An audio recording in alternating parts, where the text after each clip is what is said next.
What did you make of the way Donald Trump and JD Vance treated the Ukrainian president yesterday? Well, they speak for the American government's position, and I speak for the Australian government's position. I think President Zelensky is a hero. He is the democratically elected leader of a very courageous country standing up to Russian brutality and aggression. And so the Australian position is unequivocal. We support the leader and the people of Ukraine, and we salute their really remarkable bravery. It's a difficult position for Australia, though, isn't it? Because Donald Trump clearly doesn't see him as a hero. Well, again, that's a matter for President Trump. Obviously, I've watched the footage of the meeting at the White House, as most of the world probably has by now. President Trump and Vice President Vance, they speak for the Americans. I speak for the Australian position. The Australian position is unequivocal. We couldn't be more supportive of President Zelensky and his people. This is a brave and courageous country.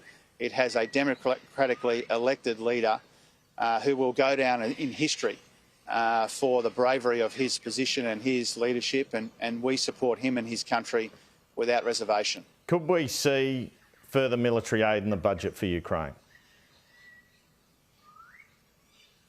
We keep that under constant review. From memory, there's already about $1.5 billion of support for Ukraine. I think $1.3 billion of that, from memory, is military assistance. And so we've been very enthusiastic, very willing supporters of the military effort in Ukraine. We keep that under constant review. When we can afford to do that, given all of our other priorities in the budget, we try and do what we can. It's been widely speculated that you will roll over the rebates, continue the rebates on everyone's energy bills for another year. You've certainly not denied that's the case. Are you considering increasing the size of that $300 annual payment? Well, we haven't finished the budget yet, and we've made it very clear every time I'm asked about that providing cost of living relief has been a big part of the first three budgets, and if we can afford it, it will be part of the fourth budget as well. And that really goes to the difference between the two parties. We've got inflation down, we've rolled out cost of living relief, we're strengthening Medicare, we're building Australia's future. Our opponents, Peter Dutton, the Liberal and National parties, they oppose our cost of living help. Australians would be much worse off if they had their way. They'd be much worse off still if they win. And that's because their economic plan is lower wages for workers, longer lunches for bosses, and nuclear reactors, which would push electricity prices up. Now, I hope, Andrew, that the economy is the central focus of the election campaign whenever it's called. And that's why I wanted to do this today, Andrew. I challenge the Shadow Treasurer to a series of debates about the economy. He has had almost 3 years now, and he still has no costed, coherent or credible economic policies. And so I'd be happy to debate Angus Taylor every week of the campaign, frankly, if we could find a neutral and appropriate venue. But I would have thought at least 3 formal debates between the Treasurer and the Shadow Treasurer would be appropriate, given how important the economy is, given the progress we've made together as Australians, and given the risk that Peter Dutton and Angus Taylor pose to all of that. So if Angus Taylor wants people to take him seriously on the economy, he will accept my challenge today. At least 3 formal Treasury debates between now and election day. I would do more than that if that were possible, but he should sign up to at least 3 today. Just briefly, are you thinking on Sky News as part of those debates? I'd be very happy to do that, Andrew, if we can find an appropriately neutral venue for these really important debates. I would certainly show up on Sky and on other channels in other forums. But let's make the economy the central focus of this campaign. Our political opponents, they've got secret costs and secret cuts. They want conflict and culture wars.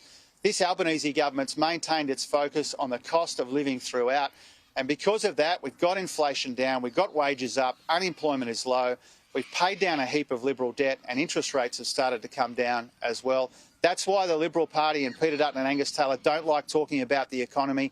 The Australian people need and deserve the economy to be the central focus of this campaign, and how we pay for things like strengthening Medicare and building urgent care clinics. And so I would have thought at least 3 debates between myself and Angus Taylor would be appropriate. I'd happily do more. and I'd happily show up to Sky and make that one of those debates. All right, we'll hold you to that and try and get him. Now, Treasurer, we're out of time really, but there was a long profile of you in the Australian Financial Review which spoke about harsh words. This was last Friday. This was published. You allegedly had, I should say, I'm going to ask you about them, with the former Reserve Bank Governor Philip Lowe and current Governor Michelle Bullock. In relation to Mr Lowe, it said that about 2 years ago you accused him of ignoring the pain that rate rises were having on regular people, like those in Logan, your home town where you're standing now, its home suburb, and that you noted that Mr Lowe had never been there, that he lacked empathy and that he needed to get outside Sydney's affluent eastern suburbs where he lived. Did that conversation occur? Is that an accurate account?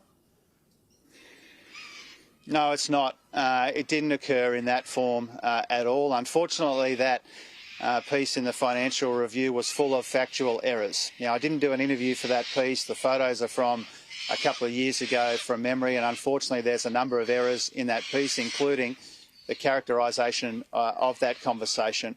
Now, I'm reluctant to go into the detail of those conversations I've had with the last two governors of the Reserve Bank. I think Australians do understand that I'm very focused on the pressure they're under. It's not unusual for me to raise that, but the details of that conversation are not quite right. Similarly with Governor Bullock, nobody who's in the discussions I've had with Governor Bullock would describe them the way that they were described in that piece. I think everybody knows how respectful I am of her independence, the independence of the Reserve Bank as an institution, which I tried to strengthen, not weaken. And people know how much I value those very regular conversations I can have. Just on very that, productive conversations I have with Governor Bullock. Treasurer, just on that, the central premise was that an RBA statement had talked about an impact on demand of budget outcomes, state and federal, basically code for too much spending, and that you are reported to have rung Michelle Bullock and registered your displeasure. Did that happen? No. I mean, we speak about these matters all of the time, all of the issues in the economy, not just that one. We have a regular structured conversation and we have informal conversations initiated by either of us at different times. But the way that those conversations were characterised in that piece, unfortunately, for all involved, were not right. We have very respectful, very constructive conversations about all parts of her considerations and my considerations. The Governor has said publicly before that public spending is not the main game. She's pointed out, as I have, that we've got the same objective here, to get inflation down without seeing the spike in unemployment that we've seen in other countries. But we've got different responsibilities. We're very, very respectful of each other. That piece did not convey that, as far as I'm concerned, as accurately as it could have. And finally and briefly, Treasurer, the opposition leader Peter Dutton isn't ruling out promising tax cuts at the election. Have you got Treasury to do any work on potential tax cut options in case either A, you want to promise it, or B, you want to match a promise? Oh, well, first of all, I'm not going to go into the kind of budget deliberations and all the rest of it. You would know that our focus is on rolling out the cost of living relief we already budgeted for, the tax cuts that we've already budgeted for, which Peter Dutton opposed. It would be strange for Peter Dutton to oppose a tax cut for every taxpayer on the one hand and then announce new tax cuts on the other hand. Our focus is on rolling out the tax cuts we've already budgeted for. We've said on a number of occasions, I think including earlier today in our discussion, Andrew, which I'm grateful for, the hints for the fourth budget will be in the first three. Cost of living help if we can afford it, trying to clean up the mess that we inherited of the budget, investing in the future so that we can build Australia's future. That's what we're all about. That's what the election campaign will be all about as well, because by managing the budget as responsibly as we have, we've been able to find room to strengthen Medicare and to build more urgent care clinics in our suburbs and towns. More urgent care clinics means less stress on families, it means less pressure on household budgets, and that's what we're all about. Treasurer, thank you so much for your time today. Appreciate it, Andrew. All the best.